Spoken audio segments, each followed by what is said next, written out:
Module 7. Okay, po listening skills. So what is listening skills po ito na pala?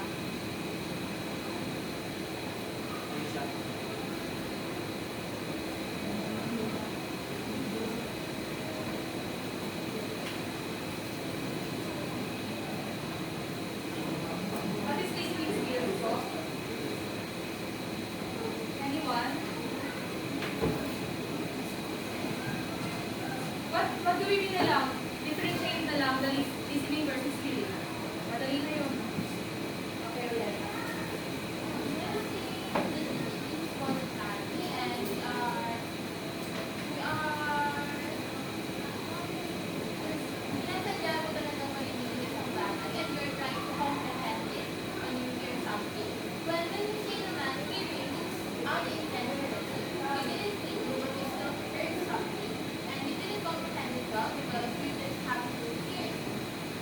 Okay, very good.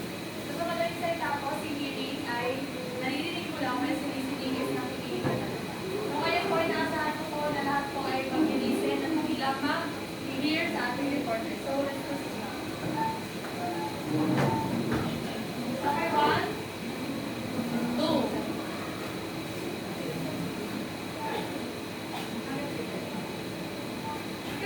Take 1, 2, 3. Okay, eyes on the reporter. Eyes on the reporter.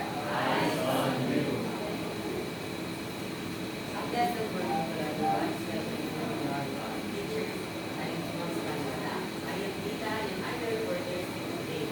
I'm going to discuss the module 8 all about grammar. But before we start our topic, let's have some remarks.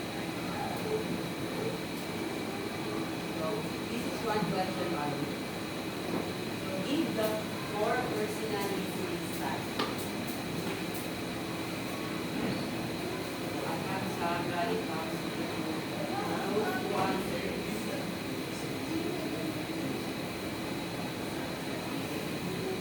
You can give your remarks, but walang makain. Go down there. Only one down. Only one.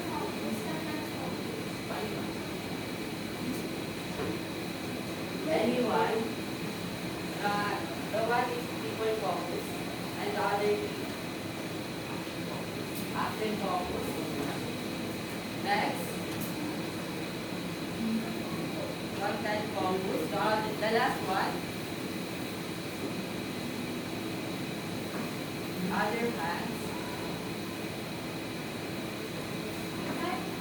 Time focus. That is the 4 types of personal listening that Miss Bacolana discussed last Friday. So now we'll proceed to our topic. So yeah, that's the first type of personal listening.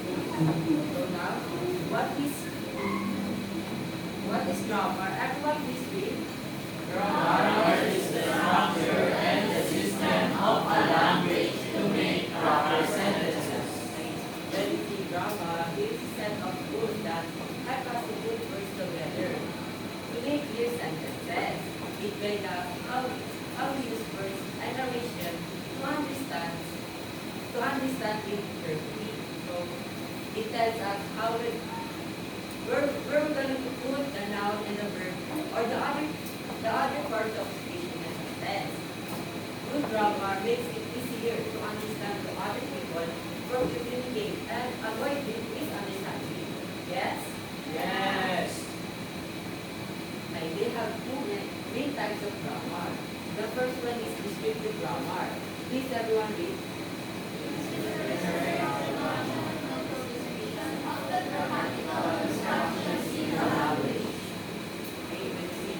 grammar, it's like a language observer. It's an action, it tells how people actually use a language without a judgment. It is right or wrong. Kumbaga, for example, you and your friend see something, what did you say? And you hear what he or she saying. And you don't know if her grammar is correct or wrong. But you know what he or she saying to you. Yes? Kumbaga, parang alam mo yung sinasabi niya, pero di mo alam kung tama ba yung mga grammar na sinasabi niya. Pero guess mo talaga yung mga sinasabi niya. Yes? Yes.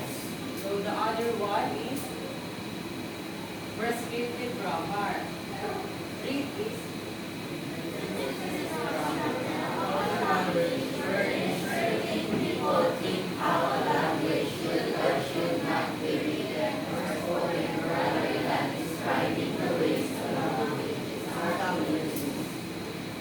When you see grammar naman, this is a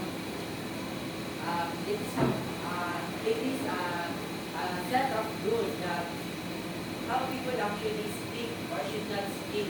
Kumbaga, sa prescriptive grammar, nabibigay din dito ang formal way or formal word or expression. It's avoiding the informal and slang words. Eh yung mga slang words na bad words in English, syempre. Yung mga slang, formal. Pero kung dito sa prescriptive words, formal way lang talaga siya. Yung, kumbaga, formal word, formal expression lang siya. Yes? Yes. Now, today we're going to differentiate the descriptive and prescriptive grammar in a sentence. So everyone please read. I am going to see. Do you think this is correct descriptive grammar?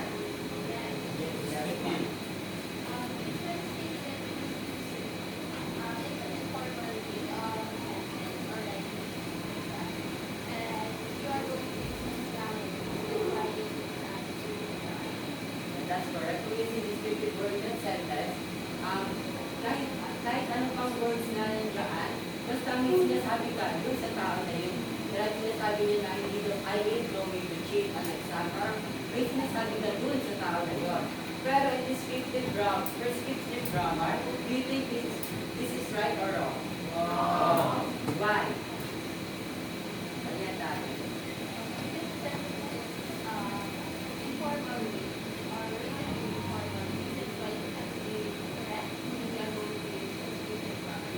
That's correct. Okay. That's why in this sentence is not actually prescriptive grammar because when you say prescriptive grammar nga is a formal way, formal word or formal expression. Because tama naman siyang descriptive kasi may sinasabi siyang sentences doon. Pero kapag prescriptive grammar naman, hindi na siya pwede sa descriptive grammar kasi na sa descriptive grammar is formal na siya kasi ang nakakasira lang din sa sentence na hindi siya prescriptive grammar is the word in. Kasi the word in is not actually a formal word. That is actually a slang word. Okay, next. What is subject verb object? I will not explain. The subject and the verb must agree in number. If the subject is singular, the verb must be also singular. And if the subject is plural, the verb must be plural too. Yan, madali na naman siya intindihin, di ba? Kasi sabi, in subject verb agreement, kapag ang subject daw ay singular, dapat daw ang verb must be in a singular. Then, but if the subject is plural, dapat ang verb daw ay plural din. Yes? Yes. Okay, let's have an example. In noun, agent is singular and agents is plural. But in verb, as you can see, in singular, the verb is singular have an S. But in plural, it doesn't have an S. So as you can see, they are opposite. In plural, in noun, the plural have an S, but in verb, the singular have an S, but it's opposite talaga. Yung isa may S at plural, but in verb, sa singular siya may S. Or pwede siyang i-S dun sa hindi lang S, pwede rin siya dagdag ng S. Yes? Ayan, sabi, if a present is a sentence in a present tense, nouns and verb from a plural in an opposite way, opposite sila. If a noun is plural, S or ES is added to the word. While if you added S or ES in a verb, it's a singular. Yes? Yes. And then let's have an example. A muna. Everyone please read. Wait, what is the subject here or the noun? Yeah, that's correct. So, our subject here is monkey. Monkey, and it doesn't have an S. Therefore, it is singular. So therefore, we will use a singular verb. So what is the singular verb here? Is. Yeah, that's correct. So dahil nga monkey and hindi siya plural, singular siya. Ang gagamitin naman natin verb ay singular. So dahil nga singular sa verb ay may S, ang verb na nilalagay natin sa dulo ng S. Okay, hindi. Pakibasa nga. Those monkeys eat bananas. Ayan, yung sabi niya na nga, sabi natin is monkeys. So dahil may S na siya, plural na siya. So it means, we will gonna use a verb plural. So dahil nga, ang plural kanina na verb ay walang S, it means, ang gagamitin natin plural talaga is walang S. Yung kanina, kapag singular may S. Pero ngayon, ang plural naman walang S. So ang gagamitin natin plural ay it. So wala na siyang S kasi nga plural na. Pero kapag verb ay kapag singular siya, may S siya. Gets? Yes. In singular subject. In subject verb agreement. And our first common rules on subject verb agreement. Everyone please read. Constitute the subject and the verb. Remember that it does not change the number of the subject. A is a supervisor as well as the team members is language. Ayan. In a phrase or a clause, it comes between the subject and the verb. Remember that it's not change the number of the subject. Para mas dami natin naiintindihan, gamitin natin yung example. The supervisor as well as the team member is anxious. Mapapansin mo parang ang haba niya, tapos may as well as the team members pa. Kaso yung members is ano siya, plural siya. So, kailangan, para malaman natin yung subject here, is alamin niyo muna kung sino ba yung pinaka-main subject natin, which is supervisor. Para, dahil ganun pa yung subject, malalaman na natin kung anong gagamitin natin verb, which is or singular. Pero dahil ang subject natin is singular, gagamitin natin verb I must be a singular. Kahit tanggalin niyo as well as the team members, maayos pa rin yan kasi the supervisor is anxious. Parang pinahaba lang talaga siya. Pag nakita mo kayo na to, i-disregard nyo na lang yung gitna. Natin yun lang talaga yung pinaka-main subject para malaman nyo kung ano yung verb na isusunod yun din sa subject. Kunwari, ayun nga yung subject nga. Paano pag hindi pa alam nyo yung subject? Siyempre, alam nyo yung pinaka-kumilis talaga. Siyempre, yung supervisor. Dahil alam nyo yung subject nyo, pwede nyo na malaman kung ano pwede nyo igamit na verb, which is singular. Gets? Yes. Pakibasa nga ako.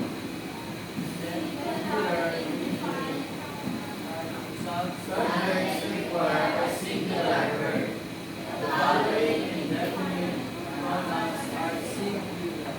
Ayan. Sabi dito, singular definite po, ang subject requires a singular verb. Ibig sabihin, ang subject daw, kapag singular daw ang subject, kailangan niya ng singular verb din. So, ay ito mga example, each is one interviewer, one, body, nothing, anybody, anything, someone, somebody, something, everyone, everybody, everyone, in the left and in the other. So, as you can see, yung everybody, para lahatan siya. Pero, lahat ng yan ay singular. Kasi, as you can see, everybody, kahit marami siya, pero isang group yan or isang unit. Kaya tinatawag yan sila lahat na singular. That's an example. Ayan, everyone please read. Everybody is busy painting clothes in the production area. Ayan nga. Balik tayo din sa kanina, may everybody doon. Dahil singular doon, alam natin yung subject natin. So dahil alam natin yung subject natin na singular, gagamit tayo ng singular verb, which is na sinabi ba, subject natin singular, syempre gagamit din tayo ng singular verb, which is is. That's? Yes. Everyone please read. Plural indefinite verb. Subjects take plural verb. The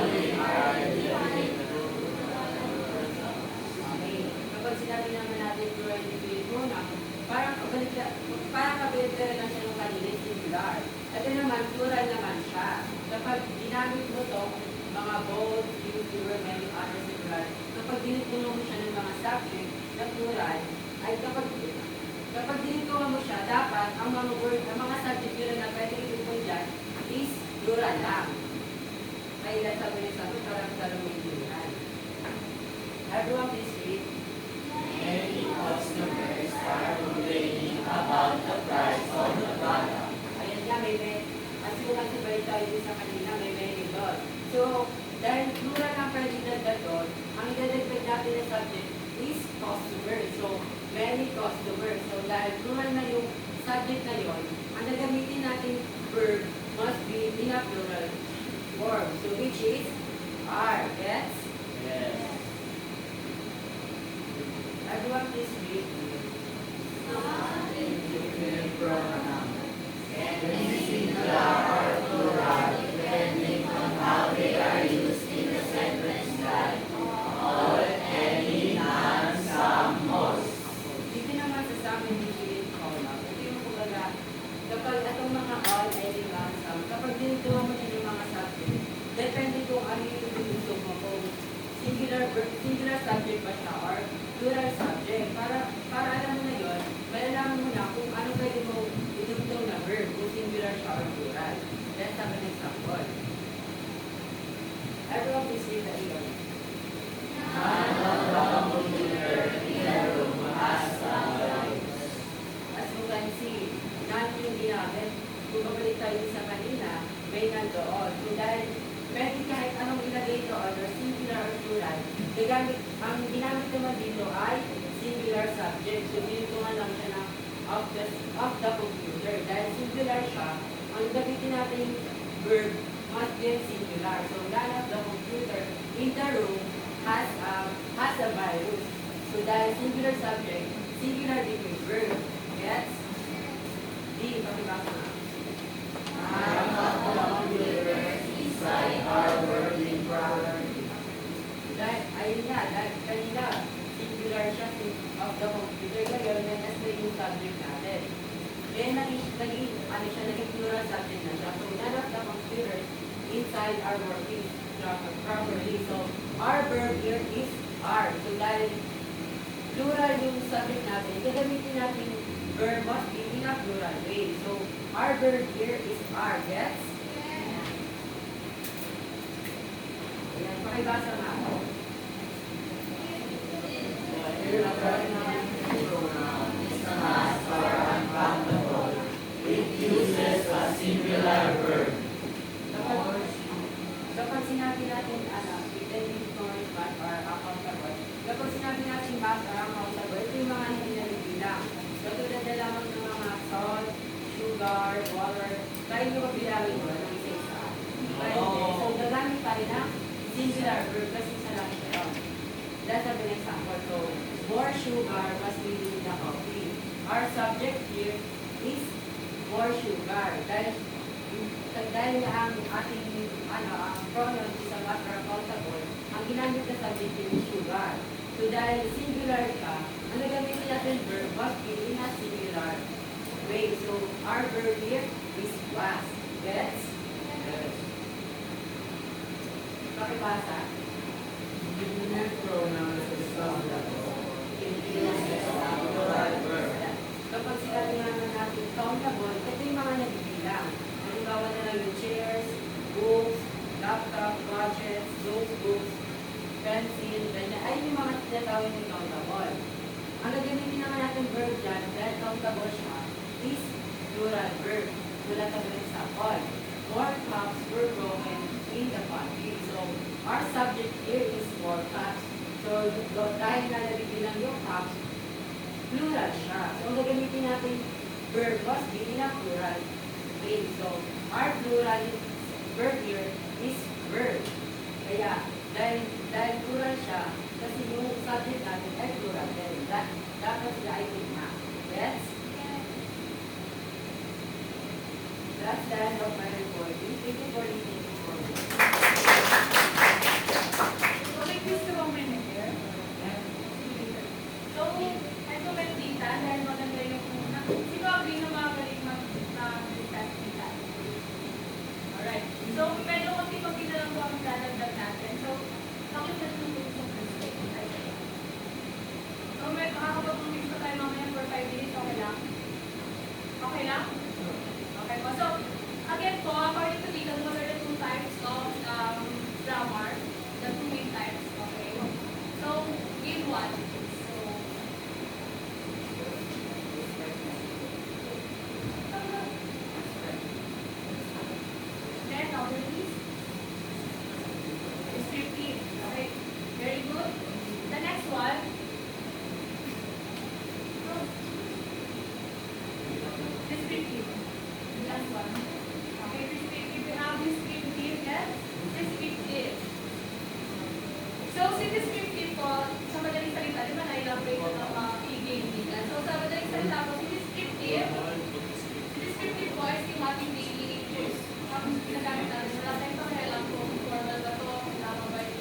lang, normally, tayo mga Pilipino lang gumagano ng commercial of lang.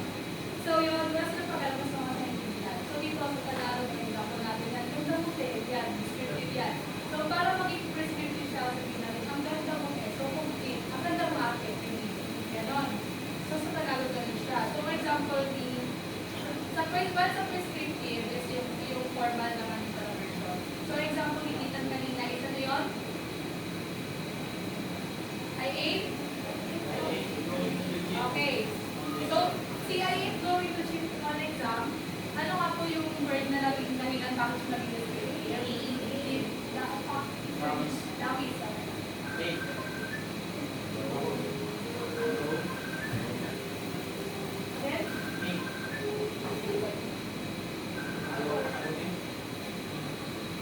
Okay. Yes? Sorry.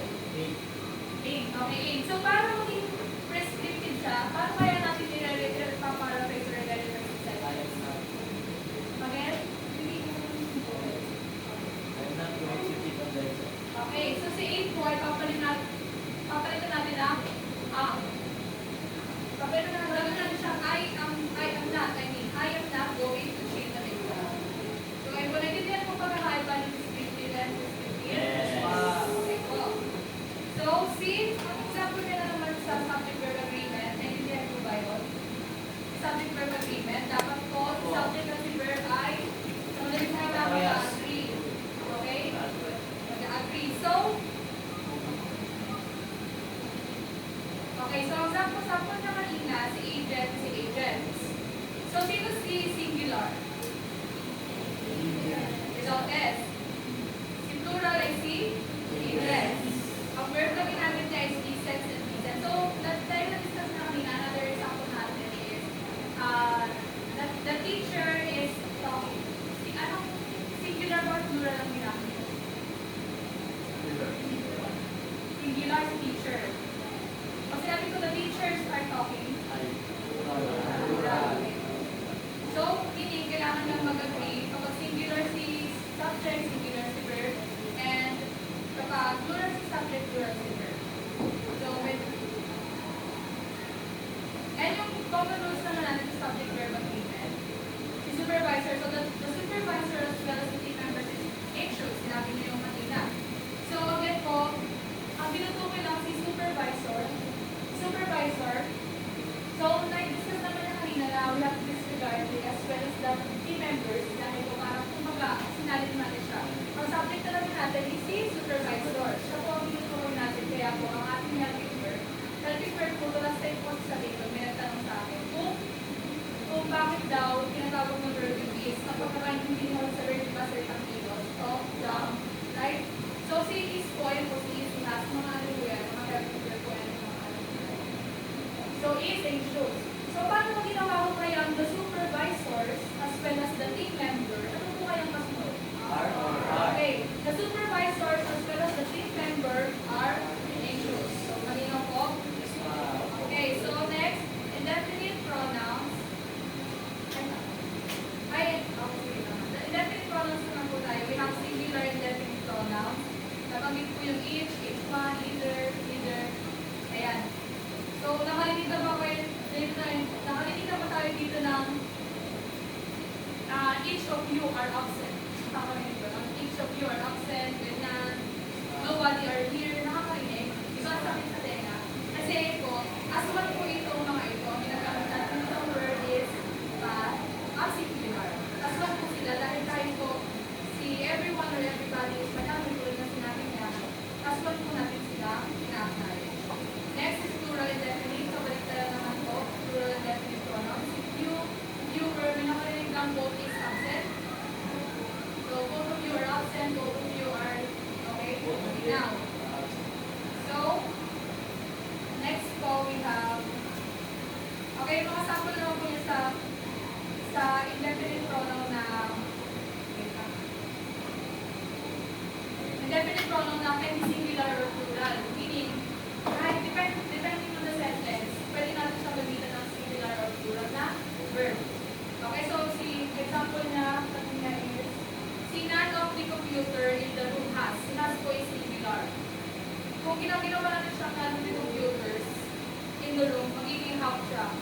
Okay? So, depende po si Nan, kahit gamitin mo siya sa, depende sa pagkakagamit si Nan, si all, any, sila po yung mga indefinite pronoun natin na kahit pwede natin gamitin either plural or singular na verb. Okay? So, yung example naman po, sa mga countable naman po na indefinite pronoun, ano nga example na kanina sa nabibilang na noun? Cups. Cups. Yung hindi nabibilang. Okay, another example namin sa hindi nabibilang is, ano, a water. More water, ano also? Is, okay, more water is, kunyari, good for your health. Okay, kasi hindi nabibilang si water. Kaya nabibilang yung water? O, hindi ko. So, yung example niya kanina, more cups were broken in the. Okay, so more cups din nabibilang kaya po, tulad po ang ginamit natin. So, ilang groups po meron tayo? Okay? Sige, may 5 minutes po tayo para mag... bibigyan po ako ng tigda-dalawang incorrect sentence and you have to correct it po. I-present mo sa harapan kung bakit kaya naging mali. Mabilis lang po, okay? Nagdadalawa. Si group 1, sino po si group 1? Sabi na lang po yung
po ba?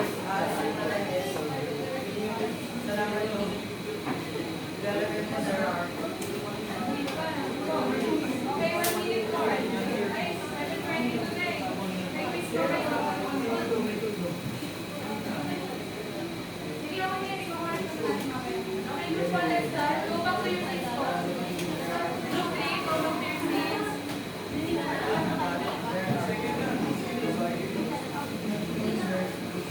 Okay, are you ready to listen to group 1? Lesson point to everyone. I am Kimberly Nicole Escalera. I am the education center of group number. So we were given 2 sentences. The first one is the agent is not answering my call, and the second one is some of the product is damaged when they arrive. Let us first correct the first sentence. The agent is not answering my call. The word that made it incorrect was the word is, or the helping verb is, because it should be replaced are since the subject is plural, which means agent. So when we are going to replace that helping verb, the new sentence will be the agents are not answering my call. Now for the second sentence, some of the product was damaged when they arrived. The incorrect here is the helping verb as well, which is the was. It should be replaced as here, since we're talking about plural subject. So then, the new sentence will be some of the products were damaged when they arrived. That is all. Thank you. Very good. So, group 2, let's repeat po muna.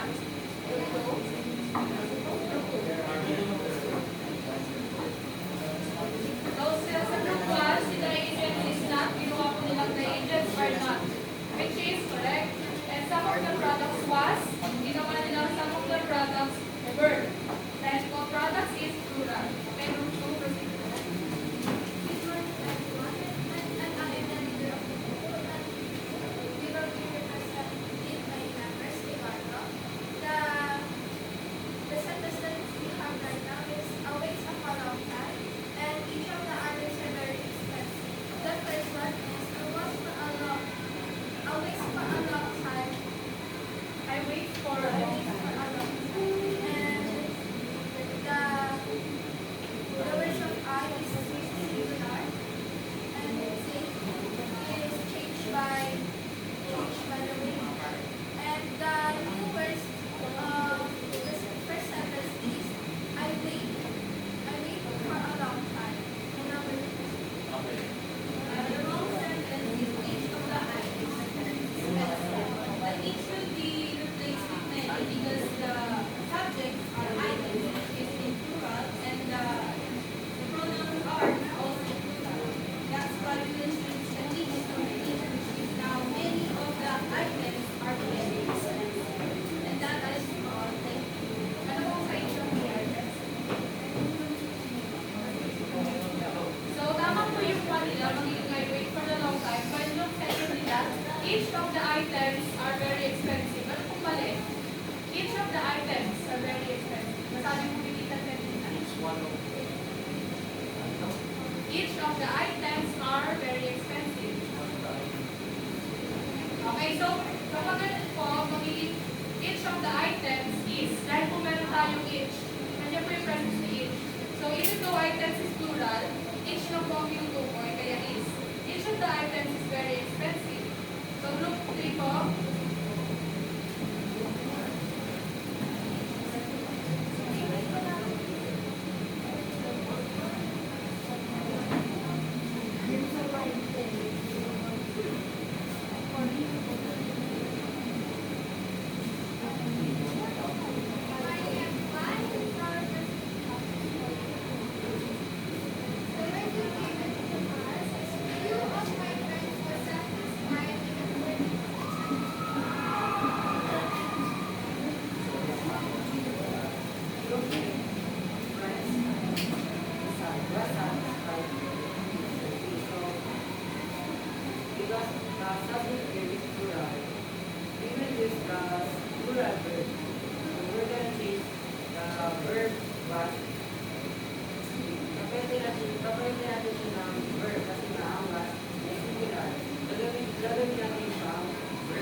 ngayong araw ko. Anyone? I have learned that, I have realized that. Lahat po ba kayo, before tayo mag-lesson, alam niyo na po ba yung topic natin? Yes, alam niyo na. Ano, so, may mga bagong natutunan niyo po ngayon, pwede pa ko-share. Kahit isang student. Ay, natawag na lang pala. Tawag na lang ako. Sige, let's call. Duckless. Duckless. Pwede ba ni Duckless?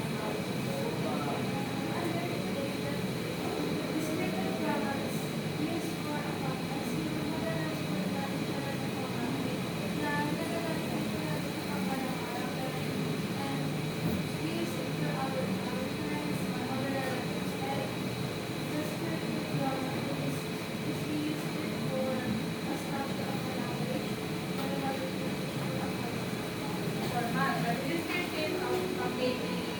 Ano natin? And then, last one. Sa boys naman, si Malaza. Malaza, sino si Malaza?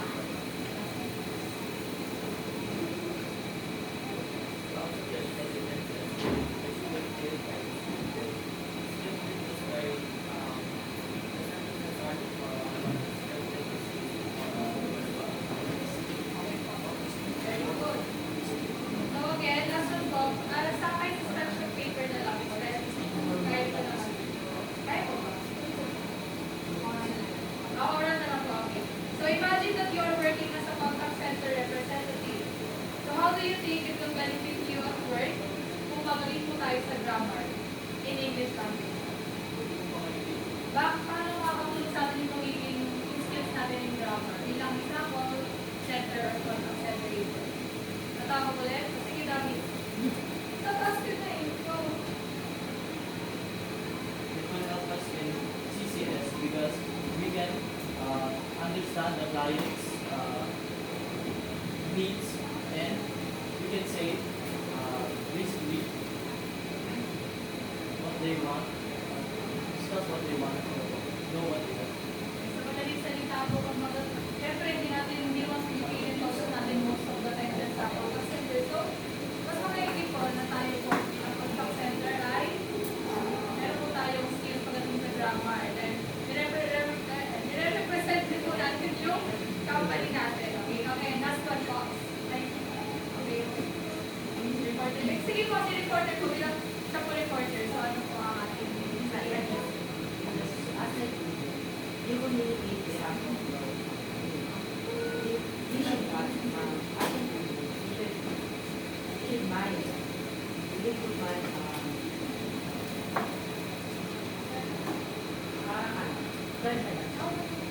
kailangan yung pag-imagine kung ano yung mga language na gagamitin nyo kapag hindi nakausap ka na mga because it reflects the quality and standard of your company as your company as your representative.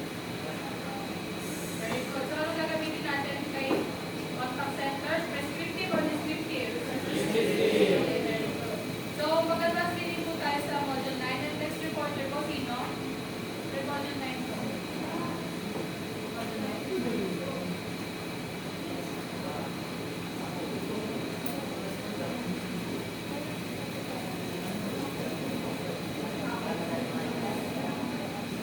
Okay, so masahin po advance reading sa module 9 and you go fix yourself and you fly up well. Goodbye, Ma'am Mario. Goodbye, Ma'am Española. Goodbye, teachers. Thank you for teaching us today. See you on the next one. Fix po ba tayo mga binagas na?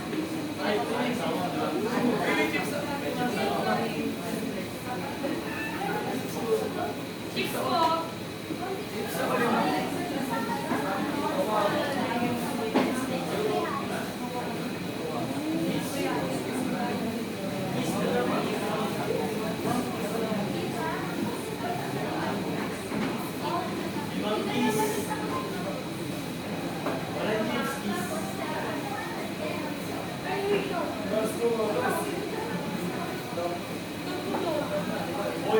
Ayos kami sino? Ang ulan ko. Kaya ako, pre. Ang ulan